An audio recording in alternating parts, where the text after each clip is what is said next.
120/80. Ito ang numerong sinabi sa inyo ng doktor ninyo. Ito ang numerong nakasulat sa bawat health article. Ito ang pinaniniwalaan ng milyon-milyong tao. At para sa kalahati sa kanila, ang numerong ito ay isang kasinungalingan. Hindi dahil mali ang siyensya ng medisina, kundi dahil sila mismo gamit ang sarili nilang makamay ay sumusukat ng maling numero araw-araw. At best sa maling numerong ito, gumagawa sila ng mga desisyon, umiinom ng tableta na hindi naman pala kailangan, o binabalewala ang isang panganib na dapat sana ay matagal ng ginagamot. Tinatayang abot sa 30% ngang lahat ng high blood diagnosis sa buong mundo ay mali. 30% milyon-milyong tao iyan. Tuwing umaga, kumukuha silang tableta, inilalagay sa dila. Nilulunok kasamang tubig pero ang tabletang iyon ay hindi nila kailangan. Ang sinusukat nila ay hindi ang kanilang blood pressure, ang sinusukat nila ay ang kanilang mga pagkakamali. Ngayon, tatalakayin natin ang 10 sa mga pagkakamaling ito. Ang pagkakamali bilang 7 ang tiyak na pinakagugulat sa inyo dahil kahit mabiyasang doktor ay nagagawa ito sa kanilang klinika. At ipapakita ng pagkakamali bilang 10 kung bakit tumataas ang blood pressure ninyo habang sinusukat ito dahil mismo sa pagsukat. Mamaya, darating tayo diyan. Ako po si Dr. Gabriel Roxas, isang manggagamot. At sa channel na ito, ang lakas sa pagtanda, pinag-uusapan natin ang lahat ng tungkol sa kalusugan pagkatapos ng edad 50. Unahin natin ang lawak ng problema. Dito sa Pilipinas, isa sa bawat 4 na adult ay may high blood. Milyon-milyong tao iyan. Karamihan sa kanila ay regular na nagche-check sa bahay. At karamihan sa kanila ay mali ang pagsukat. Dahil dito, 2 grupo ang nabubuo. Ang unang grupo ay nakakakuha ng sobrang taas na reading dahil sa mga pagkakamali, nabibigyan ng maling diagnosis at umiinom ng gamot na lalo pang nakpapababa sa kanilang normal na presyon. Pagkahilo, panghihina, kawalan ng lakas ang isipin ng tao, tumatanda na yata ako.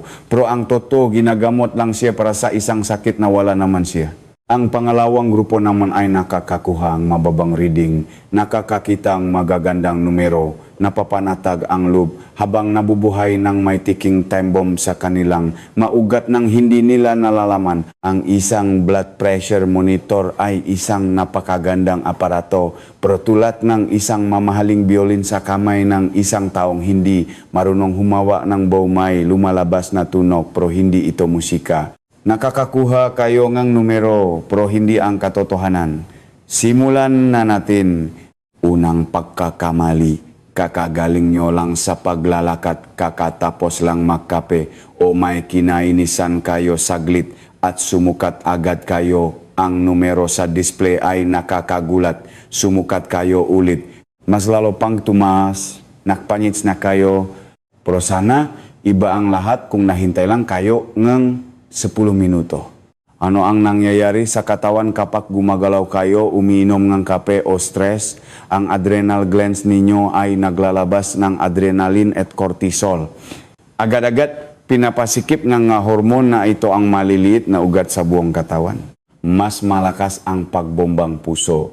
Tumaas ang resistance sa inyong artery. Eksakto iyan ang sinusukat ng aparato isang pansamantalang pagtaas. Hindi ito sakit, ito ay reaksyon. Sa loob ng 20 minuto ko sa itong mawawala. Para sa mga konkretong numero, isang sigarilyo 30 minuto bago sumukat ay nagdaragdag ng 10 hanggang 20 points sa taas. Isang tasang kape, 5 hanggang 15 point. Ang matapang na black tea halos pareho. Ang isang mabigat na pananghalian, dagdag 12 point. Ang isang emosyonal na tawag sa telepono ay nag-iwan pa rin ng bakas sa inyong maugat kahit 15 hanggang 20 minuto na ang nakalipas.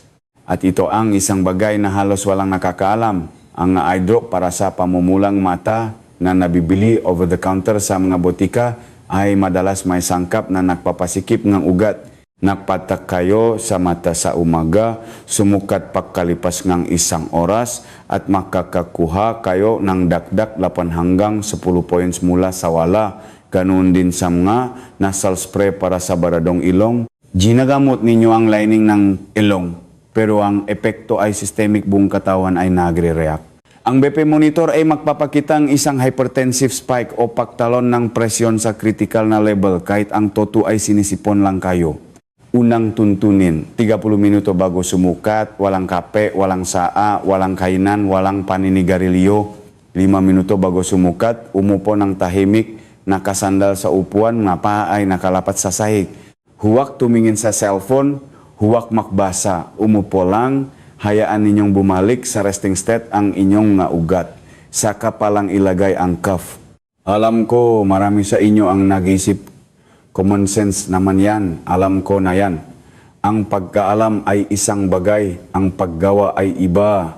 Ayon sa European Society of Cardiology, 85% ng mga taong nagmomonitor ng BP sa bahay ay hindi sumusunod sa mga patakarang ito. 85 sa bawat 100 tao dahil ang takot ay hindi makapaghintay. Dahil kapag nararamdaman ninyong mataas ang presyon ninyo, ang huling bagay na gusto ninyong gawin ay umupo ng tahimik sa loob ng 10 minuto at walang gawin. Pero ang pasensyang iyon mismo ang naghihiwalay sa tama at maling resulta. Ang 10 minutong katahimikan na iyon ang nasa pagitan ng panik at ng tunay na katotohanan tungkol sa inyong puso. Ikalawang pagkakamali. Nakaupo kayo ng tama, naghinteng sapat na oras. Lahat ay mukhang naayon sa patakaran, pero isang maliit na detalye ang sumisira sa buong sukat, ang inyong postura. Ang katawan ninyo ay isang hydraulic system. Isipin ninyo ang isang network ng matubo na may likidong dumadaloy sa ilalim ng presyon. Bawat liko, bawat anggulo, bawat pagbabago sa taas ay nagpapabago sa presyon sa loop ng matubong iyon. Ganyan-ganyan gumagana ang inyong circulatory system at bawat pagbabago sa postura ninyo ay nagbabago sa presyon sa inyong artery.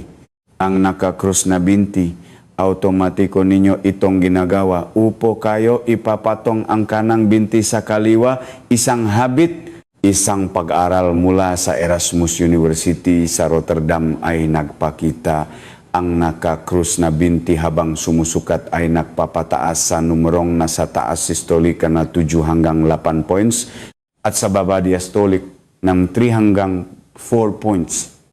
At hindi ito panandaliang pagtaas. Ito ay isang stable na pagbabago na nananatili habang nakakrus ang inyong binti. Bakit? Naipit ninyo ang malalaking ugat veins sa hita. Bumagal ang daloy ng dugo pabalik sa puso mula sa ibabang bahagi ng katawan. Agad-agad, nagre-react ang puso, bumobomba ito ng mas malakas para makompensate ang hirap na pagbalik enerhe dugo. At nare-record ito enerhe aparato. Ang likot na walang suporta. Kung nakaupo kayo sa isang stool, sa gilid ng kama o sa upuan na hindi nakasandal, ang mamasal sa inyong katawan ay tumitigas para mapanatili kayong tuwid. Ito ay isometric muscle work. Nagtatrabaho ang katawan ninyo kahit pakiramdam ninyo ay nagpapahinga kayo. Ang resulta, dagdag na 5 hanggang 10 points. Ang taas ng braso. Dito pumapasok ang purong physics. Ang cuff ay dapat nasa eksaktong level ng puso. Hindi halos, kundi eksakto. Kung ang braso ay nakababa sa gilid ng katawan, mas mababa ito kaysa sa puso. Dinadagdagan ng gravity ang bigat ng isang tsolom ng dugo. Masyadong mataas ang reading. Bawat 10 sentimetrong pagkakaiba pababa ay katumbas ng 8 points na dagdag sa display. Kung ang braso naman ay nakapatong sa isang mataas na unan, magiging masyadong mababa ang reading. Makakakita kayo ng manumerong nakakapanatak pero hindi makikita ng aparato ang stress sa inyong maugat. Sandaling isipin ang inyong nakasanayan. Paano kayo karaniwang umupo kapag sumusukat, nakakusang binti, hindi nakasandal ang likod? Iyan ang 2 pinakamahal na sentimetro sa pagsukat ng blood pressure. Ikalawang tuntunin. Ang likod ay dapat fully supported ng sandalan ng upuan. Parehong paa ay paralel at nakalapat sa sahig. Walang nakakrus na binti. Ipatong ang braso na may cuff sa mesa parang gitna ng inyong upper arm ay kapantay ng inyong breastbone. Kung masyadong mababa ang mesa, makpatong ng libro. Kung masyadong mataas, umupo sa mas mataas na upuan. Hindi ito luho. Ito ang pagkakaibangang katotohanan at ilusyon. Ikatlong pagkakamali. Binili ninyo ang aparato, binuksan ang kahon at ginamit lang kung ano ang kasamang cuff. Mula noon, araw-araw ninyo itong ginagamit at mula noon mali ang pagkakalagay ng cuff. Isipin ninyo na gusto ninyong sukatin ang circumference ng isang puno. Mayroon kayong tali. Kung makapal ang puno pero maikli ang tali ninyo, bumaon ito sa balat. Ang masusukat ninyong numero ay mas maliit kaysa sa toto. Kung masyado namang mahabang tali, luluwag ito. Ang masusukat ninyo ay mas malaki kaysa sa toto. Tanging ang taling saktong-sakto lang ang magbibigay ng katotohanan. Sa blood pressure cuff, eksakto itong pareho. At ito ang problema, halos lahat ng aparato na nabibili sa mga bote katulad ng Mercury Drug o Watsons ay may kasamang standard cuff na para sa upper arm circumference na 22 hanggang 32 centimeters. Ito ang itinuturing na average. Tingnan ninyo ang braso ninyo. Kung malaki ang inyong pangangatawan na normal pagkatapos ng edad ng pulumaring ang braso ninyo ay may circumference na 35, 38 o 42 cm. Ang standard cuff ay bumabaon sa inyong tissue bago pa man maksimulang sumukat ang aparato. Ang resulta, 10 hanggang 20 points na mas mataas at sa ibang kaso, aabot pa sa 30. At sa ikabaliktaran pa sa mga payet na tao na may paso na nitin hanggang 20 meter lang meluwe ang cuff. Hindi pensay ang paukailat na pressure at hindi kompletong nedetect ang pulseveo. Masyadong mababa ang reading. Mukhang okay ang lahat pero hindi pala. Ayon sa British Hypertension Society, abot sa 25% ng lahat ng maling resulta sa bahay ay dahil sa hindi angkop na cuff. Isa sa bawat 4 na maling sukat ay dahil lang sa isang piraso ng tela na may rubber sa loop na hindi tukma sa laki ng braso. Paano ninyo susukatin ang tamang size? Kumuha ang tapomeasure. Sukatin ang circumference ang gitnang inyong upper arm sa pagitan ng siko at balikat. Dapat ay nakalapat ang tapomeasure pero hindi bumabaon. Kung ang sukat ay higit sa 32 cm, kailangan ninyong cuff na size L o XL. Kung mababa sa 22 cm size S, ang mag-cuff ay nabibili ng hiwalay sa mga botika. At ang ikalawang bahagi ng pagkakamaling ito na mas marami pang gumagawa, ang pagsukat ng may damit, tag-ulan, nakaupo kayo sa bahay, nakasuot ng sweater o long sleeves. Mahirap itaas ang manggas, manipis lang naman ang tela, isipin ninyo. Ang pagkakaiba ay 5 hanggang 15 points. Ang tilang nasa pagitan ng cuff at balat ay nakakasagabal sa pag-transmit ng pulse wave. Nakakatanggap ng may nang signal ang aparato at kinokompensate nito kaya tumataas ang reading. At kung ang manggas ay naka-roll up at naipit ang braso sa itaas, nakakaroon ng tourniquet effect. Limitado ang daloy NG dugo sa braso. Ang reading ay magiging hindi predictable. Ikatlong tuntunin. Bago bumili, sukatin ang inyong upper arm circumference at pilin ang tamang cuff. Ilagay ang cuff sa hubad na balat lamang. Ang ilalim na gilid nito ay dapat 2 hanggang 3 cm sa itaas ng tuping ng siko. Ang hose ay dapat nakaturo pababa sa inner side ng braso kung saan ninyo nararamdaman ang pulso.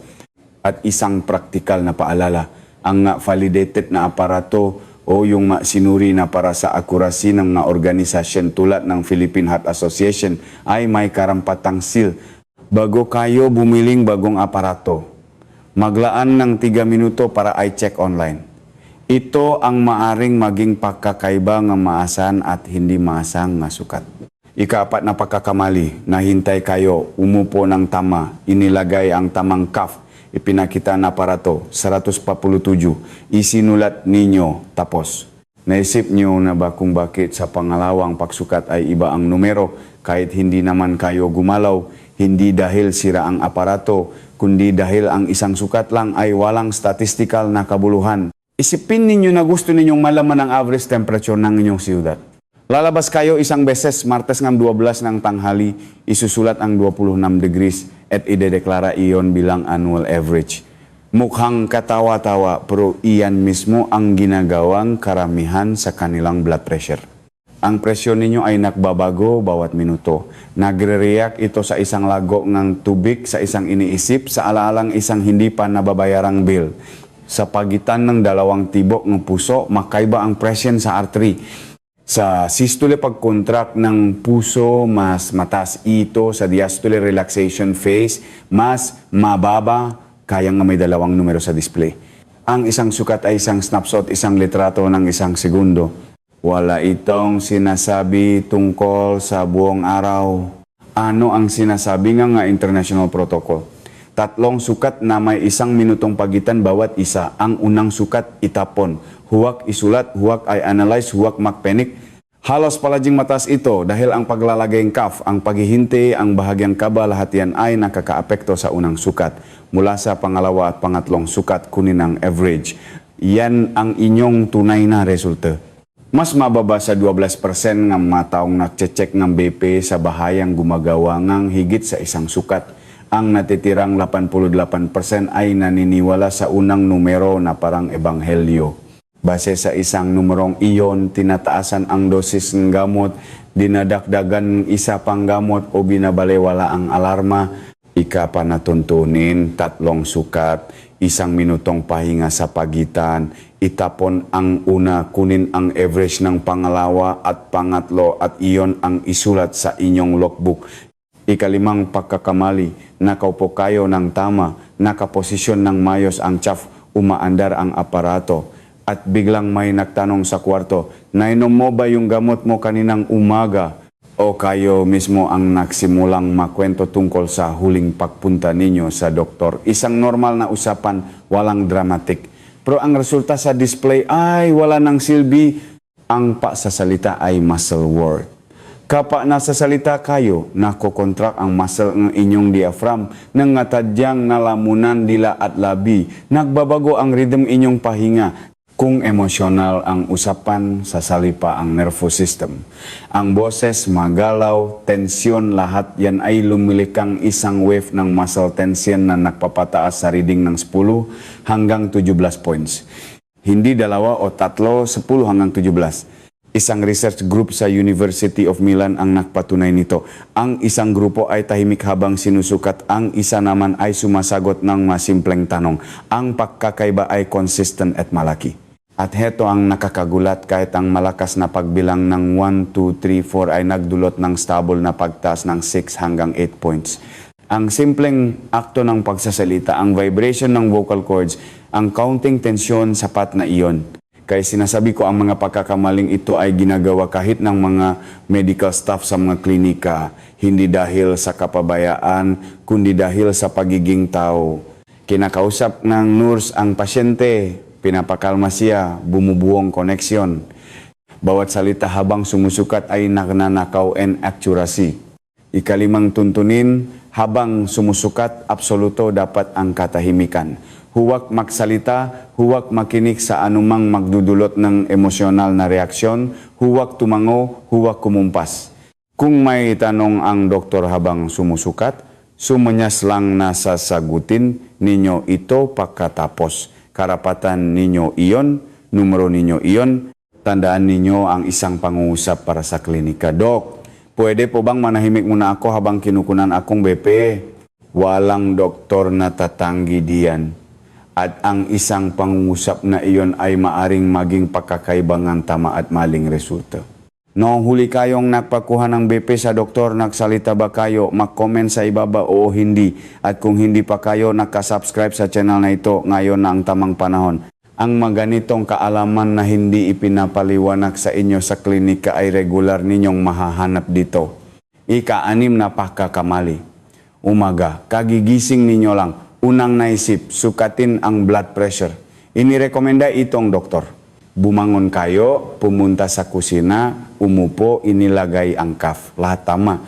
Pero may nakalimutan kayong isang hakbang na nakakahalaga ng 13 hanggang 22 points, ang pagpunta sa banyo.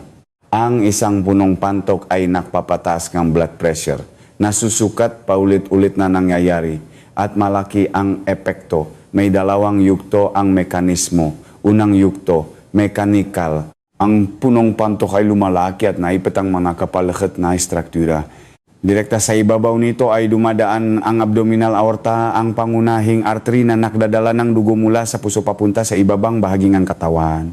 Sa tabi nito ay ang inferior vena cava kung saan bumabalik ang dugo sa puso. Ang isang punong-punong pantok ay mechanical na umiipit sa maugat na ito. Naharangan ang daloy ng dugo, tumataas ang peripheral resistance. Isipin ninyo na may naglagay ng isang malaking bato sa pangunahing tubo ng tubig ng isang siyudad. May pon ang tubig sa likod nito, tataas ang presyon. Ganyan mismo ang ginagawa ng punong pantok sa inyong aorta. Ikalawang yugto, nervous system. Sa pader ng pantog ay may mga stretch receptors. Kapag puno ang pantog, nagpapadala sila ng signal sa sympathetic nervous system, yung sistema na responsible para sa fight or flight response. Ini-interpret ng katawan ang punong pantok bilang isang stress factor. Naglalabas ng noradrenaline, sumisikip ang ugat, bumibilis ang tibok ng puso, narekot ng BP monitor ang pagtaas. Sa mga lalaki na lampas 60 anyos na may lumalaking prostate na nagdudulot ng pressure sa pelvic area, ang pagtaas ay maring umabot ng hanggang 22 points. Yirmiki points dahil lang hindi pumunta sa banyo bago sumukat. Pumupunta ba kayo sa banyo bago sumukat? Sa totoo lang, karamihan ay hindi at binabayaran nila itong hanggang 22 points. Ika-6 na tuntunin. Bago sumukat, ihi muna. Bawat beses kahit hindi pa sobrang naihi. Sa loob ng isang oras, 100 hanggang 200 ml ihi ang maring maipon. Sapat na iyon para maging mali ang resulta. Banyo, tapos supo, tapos cough, ika-7 pagkakamali. Ang pagkakamaling ipapaliwanag ko ngayon ay magugulat sa inyo dahil maraming tao ang gumagawa nito ng maraming taon nang hindi namamalayan at dahil sa ilang kaso, ito ay isang warning signal na maaaring maglitas ng buhay. Karamihan sa mga tao ay sa isang braso lang sumusukat sa loob ng maraming taon. Sa kaliwa, dahil nabasa nila sa isang lumang libro o sa kanan dahil doon nakalagay ang aparato sa tabing kama nang hindi iniisip kung may saysay ba ito. Ang pagkakaiba ng hanggang 5 points sa pagitan ng kanan at kaliwang braso ay normal. Ang kanan at kaliwang subclavian arteries ay nakmumula sa aorta sa bahagyang makaibang anggulo.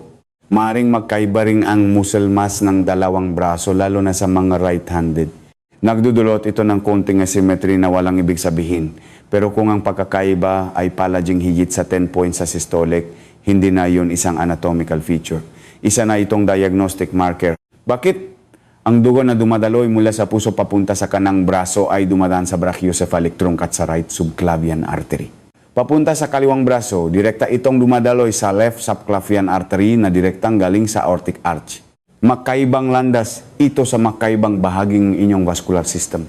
Kung sa isa sa mga landas na ito ay may nakaharang isang atherosclerotic plaque, isang paninikip ng pader ng ugat, mas mababa ang presyon sa brasong iyon. Hindi makadaloy ng buong lakas ang dugo sa masikip na bahagi.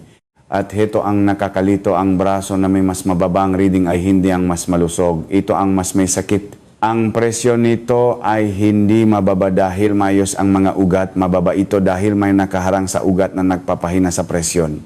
Kaya kung sino man ang sumusukat sa braso na may mas mababang reading ay nabubuhay sa ilusyon ng normalidad habang sa kabilang panig ay lumalaki ang atherosclerosis. Isang malaking pag-aral mula sa University of Exeter ang sumuri sa datos ng higit 28,000 na pasyente. Malinaw ang resulta. Ang isang palaging pagkakaibang 15 points o higit pa sa pagitan ng mga braso ay nagpapataas ng panganib ng stroke ng 60%. Engi panganibi eniga izangi cardiovascular event, eniga 70%. Dahil kung may plaque sa subclavian artery, malamang ay may mga plaque din sa carotid artery sa lig, sa coronary artery sa puso, at sa mga ugat sa utak. Ang braso ang naging indicator, ang unang warning light sa dashboard na umilaw. Ika-7 tuntunin, isang beses sa isang buwan, mag-check sa parehong braso, sukatin ang kaliwa, isulat, mag-intay ng 2 minuto, sukatin ang kanan, isulat, ikumpara. Kung ang pagkakaiba ay hanggang 2 points, okay lang lahat. Ipagpatuloy ang pagsukat sa braso na may mas mataas na reading, hindi sa mas mababa. Kung ang pagkakaiba ay 10 hanggang 15, ulitin pagkatapos ng 1 linggo. Kung kumpirmado, sabihin sa doktor at magtanong tungkol sa isang ultrasound ng mga pangunahing ugat. Kung ang pagkakaiba ay higit sa 20, huwag nang maghintay ng 1 linggo, pumunta sa isang cardiologist. At lahat ng araw-araw na pagsukat ay dapat palaging sa braso na may mas mataas na reading. hindi sa mas komportable, hindi sa nakasanayan sa mas mataas. Ang sinumang sumusukat sa braso na may mas mababang reading sa loob ng maraming taon ay nabubuhay sa isang komportableng kasinungalingan habang ang plake sa kabilang panig ay lumalaki. Ikaw walang pagkakamali. Sumusukat kayo isang beses sa gabi bago matulog o sa umaga pagising na pagising at mula sa isang pagkakataong iyon, hinuhusgahan ninyo ang inyong blood pressure. Ang presyon ninyong namngam umaga at ang presyon ninyong 10 ngam gabi ay mga reading ng dalawang makaibang organismo. Hindi ito metapora, ito ay physiological. Sa pagitan ng pinakamababang reading sa gabi at sa pagtaas nito sa umaga, ang pagkakaiba ay maring 20 hanggang 30 points. Normal iyon, ganyan ang disenyo ng kalikasan. Pero ang normal na pagbabagong ito ay nagiging bitak para sa mga sumusukat sa maling oras. Bandang 4 ng umaga, habang tulog pa kayo, nagsisimulang maglabas ng cortisol, ang adrenal glands, ang wake-up hormone. Inihahanda nito ang katawan para sa bagong araw, pinapataas ang vascular tone, pinapabilis ang tibok ng puso. Pagsapit 6 hanggang 7 umaga, tumataas ang presyon. Bandang 9 hanggang 10 umaga, nararating nito ang unang peak sa araw. Ito ang tinatawag na morning surge at ito ay normal. Pero sa time window na ito, sa pagitan ng 6 at 10 ng umaga, nangyayari ang karamihan sa mga atake sa puso at stroke, hindi sa tanghali, hindi sa gabi, sa umaga.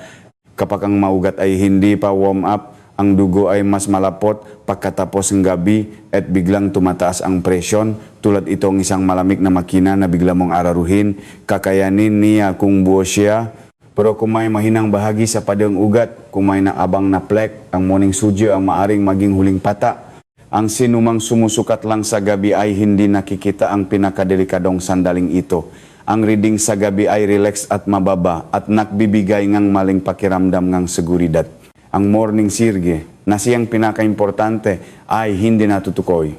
Sa kabaliktaran, ang sumusukat lang sa umaga, pagising na pagising habang maximum ang cortisol ay laging nakakakita ng mataas na reading. Isusulat niya ito, dadalhin sa doktor na makakakita ng palaging mataas na reading at magpapalakas ng gamutan. Pero sa natitirang bahagi ng araw, normal na pala ang presyon niya. Dahil sa daktak na gamot, masyado itong bumababa. Pagkahilo, panghihina, pagdidilim ng paningin kapag tumatayo. Ang mga European at American Cardiology Societies ay matagal nang nirerekomenda ang 2 beses na pagsukat araw-araw, umaga at gabi. Ang pagsukat sa umaga ay dapat gawin sa loob ng 1 oras pagising bago uminom ng gamot, bago magalmusal at pagkatapos pumunta sa banyo. Ang pagsukat sa gabi, kalahati hanggang 1 oras bago matulog habang nagpapahinga, 3 sukat sa umaga, 3 sa gabi, tulad ng sa rulo kumampat. Maaring i-request ng doktor ninyo ang isang 24-hour ambulatory blood pressure monitoring, ABPM, na automatikong sumusukat ng presyon sa loob ng 24 oras. Ito ay nagbibigay ng kumpletong mapang-rhythm ng inyong presyon. Kung sa tingin ninyo ay pabago-bago ang BP ninyo, tanungin ang inyong doktor tungkol dito. Ikawalong tuntunin, sumukat ng 2 beses araw-araw sa umaga at sa gabi. Isulat ang parehong reading kasama ang eksaktong oras. Pagkatapos nga 1 linggo, hindi lang koleksyon ng numero ang hawak ninyo, mayroon na kayong mapang-redeem ang yung maugat. Ikasiyam na pagkakamali. Nasa butika kayo. Sa kaliwa ay isang klasik na aparato na may upper arm cuff, malaki, may hose. Sa kanan ay isang eleganteng wrist monitor. Maliit, magaan, parang relo, pindot lang, tapos na. Walang hose, walang abala at halos pareho ang presyo. Mukhang malinaw ang pagpipilian. Kinuha ninyo ang wrist monitor. 9 sa 10 mamimili ang gumagawa nito at 9 sa 10 ang nagkakamali. Sa may pulso, may 2 artery na dumadaloy, ang radial at ulnar artery. Mas manipis at mas mababaw ang ito kaysa sa brachial artery sa itaas ng braso kung saan sumusukat ang classic na aparato. Mas mahina ang pulse wave dito at mas unstable ang signal. Bawat kaunting galaw kamay, bawat ikot ng pulso at nawawala sa aparato ang rhythm. Idagdag pa ang physics ng taas. Tandaan ang ruler, 2. Ang cuff ay dapat nasa eksaktong level ng puso. Sa upper arm, ipapatong mo lang ang braso sa mesa at halos tama na ang taas. Sa pulso, kailangan mong itaas ang kamay at hawakan ito sa eksaktong level ng iyong dibdib. Eksakto, hindi halos. Kapag ibinaba mo ang pulso ng 5 cm, dagdag 4 points. Kapag itinaas mo ito sa itaas ng puso, boss, 4. At subukan mong panatilihing steady ang pulso sa isang taas habang pumipintok ang cuff at namamanhit ang braso mo. Halos impossible iyan. Ang resulta, ang mga reading mula sa wrist monitor ay maring mag-iba-iba ng 25 hanggang 30 points mula sa isang sukat papunta sa isa pa. Sa parehong tao, sa parehong minuto, dahil lang bahagyang magkaiba ang posisyon ng pulso. Akalay ninyo na tumatalo ng blood pressure ninyo. Ang ang pulso ninyo ang tumatalon. May mga sitwasyon ba nakatanggap-tanggap ang wrist monitor o para sa mga taong may napakalaking braso na kahit XL cuff ay hindi kasya o kung may matinding pananakit sa upper arm. Sa lahat ng ibang kaso, upper arm monitor, walang exception. Ang magagandang upper arm monitor ay mabibili sa makilalang botika.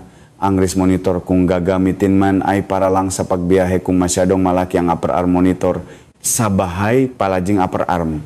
Ikasiyam na tuntunin, bumiling aparato na may upper arm cuff. Kung mayroon na kayong wrist monitor, gamitin lang ito kapag nasa labas. Sa bahay, palaging upper arm. At sa bawat pagsukat gamit ang wrist monitor, ilagay ang pulso sa eksaktong level ng puso. At suportahan ang siko gamit ang kabilang kamay. Ikasampung pagkakamali. At ang pagkakamaling ito ay iba sa lahat, wala itong kinalaman sa aparato, sa postura o sa oras. Nangyayari ito sa loop ng isip ninyo, sumusukat kayo. Napakita ang display ng 150. May kung anong nanikip sa loop ninyo, bumilis ang tibok ng puso. Naisip ninyo mataas to, delikado to. Anong nangyayari sa akin? Nahintay kayong 1 minuto, sumukat ulit. Sa tabisikum mentakolme. Mas mataas, lumalaki ang penik, nangingini ng bahagya ang nakamay. Pangatlong sukat, 158. Sigurado na kayo, krisis sakuna, kailangan ng tumawa ng emergency. Ano ba talaga ang nangyari? Ang unang resulta ay maaring isang random na pagtaas lang o dahil sa isa sa mga naunang pagkakamali, punong pantok, maling postura, isang usapan, 1 minuto bago. Pero nang makita ninyo ang mataas na numero, natakot kayo. Ang takot ay neck-trigger ng adrenaline rush. Sumikip ang ugat, bumilis ang tibok ng puso. Ang sinukat ng pangalawang reading ay hindi ang inyong resting BP, kundi ang BP ng isang taong nasa matinding takot. Ang pangatlo, ang BP ng isang taong nakpapanik. Tinatawag itong emotional measurement spiral. Bawat mataas na numero ay nagpapalakas sa takot. Bawat takot ay nagpapatas lalo sa numero. Ang BP monitor ay hindi na isang diagnostic tool. Nagiging isa na itong anxiety generator. At ang paghinto sa cyclin na ito mula sa loop kapag nandun ka na ay halos imposible. Ito ang malapit na kamaana ng tinatawag na white coat hypertension. Sa ilang tao, tumataas ang presyon sa loop mismo ng klinikang doktor dahil sa itsurang waiting room, sa ilaw, sa malamig na stethoscope, sa autoridad ng taong nakaputing coat. Tinatayang 15 hanggang 30% ng lahat ng high blood diagnosis na ginagawa sa mga klinika ay dahil sa phenomenon na ito. Maluso ang tao, normal ang ugat niya, pero sa loop ng klinik, ang katawan niya ay kumikilos na parang nakakitang isang mabangis na hayop. At mayroon ding kabaliktaran ang mask hypertension. Pumupunta ang tao sa doktor, kinakabahan pero nakakakuhang normal na reading. Dahil para sa taong ito, ang katahimikan sa bahay, mag-isa kasama ang BP monitor ay mas nakaka-stress. Ikasampung tuntunin at ito marahil ang pinakamahirap sa lahat. Kapag nakakita kayo ng mataas na reading, huwag agad sumukat ulit. Tumayo, lumabas ng kwarto, uminom ng 1 basong tubig, huminga ng malalim ng 10 beses. 4 na segundo sa pag-inhale, 6 na segundo sa pag-exhale, bigyan ang sarili ng 15 minuto at saka palang sumukat ulit. Hindi sa estado ng panik, hindi habang kumakabog ang dibdib, kundi sa katahimikan na pinahintulutan ninyong pumasok. 10 pahinga, 15 minuto. Yan ang daan palabas sa spiral. 10 pagkakamali, tapos na tayo. Mas marami na kayong alam ngayon tungkol sa pagsukat ng BP kaysa sa karamihan ng pasyente at sa totoo lang, mas marami pa kaysa sa ginagamit ng ilang doktor sa kanilang araw-araw na practice. Pero may isang tanong na hindi pa nasasagot. Ang tanong kung saan nagsimula ang video na ito, bakit ang 120/80 ay isang kasinungalingan para sa marami sa inyo? Noong 1905, unang inilarawan ng Russian military surgeon na si Nikolai Korotkov ang paraan ng pagsukat ng BP gamit ang stethoscope at mercury sphygmomanometer. Ang metodong ito ang pinagbabatayan ng lahat ng modernong aparato ngayon. Noong panahong iyon, sinukat nila ang libu-libong malulusok na tao at kinuha ang average. Malapit ito sa 120,80. Ang numerong ito ay idineklara bilang normal at mula nun nabuhay na ito ng sarili sa mga textbook, sa mga klinika, sa isip ng mga pasyente bilang isang batas, bilang isang tamang sagot. Ang problema, ang isang average ay hindi isang normal para sa lahat. Ang average ay isang mathematical abstraction. Kung may 10 tao sa isang kwarto at ang average height ay 5.7, hindi ibig sabihin na ang taong 5'4" ay isang unanong may sakit at ang taong 6'1" ay abnormal, sila ay makakaibang tao lang. Ganun din sa blood pressure. Para sa isang tao, ang 110/70 ang kanyang normal at doon siya malakas at malinaw mag-isip. Para sa iba, ang 135/85 ang normal, walang anumang sakit o panganib. Ito ang tinatawa na working pressure, ang individual na reading kung saan ang isang partikular na organismo ay gumagana ng optimal. Nakadepende ito sa napakaraming bagay: edad, kasarian, pangangatawan, genetics, klima, tangkat. Pagkatapos ng edad 50, nababawasan ang pagka-elastic ng pader ng ugat. Hindi ito sakit, ito ay biology. Tumitigas ang aorta. Hindi na nito ganong nasasalo ang lakas ng tibok ng puso. Kaya dahan-dahang tumataas ang systolic itaas na numero. Para sa isang 70 taong gulang, ang 138,82 ay maring isang ganap na normal na reading kung saan sapat ang dugong nakakarating sa utak, normal ang PEC filter ng bat, at hindi overloaded ang puso. Kung pipilitin mong ibabang presyon ng taong ito sa ideal na 120/80, maring makaroon itong kabaliktarang epekto. Masyadong kaunti ang dugong makakarating sa utak, pakahilo, kawalang ng balanse, pagiging makakalimutin.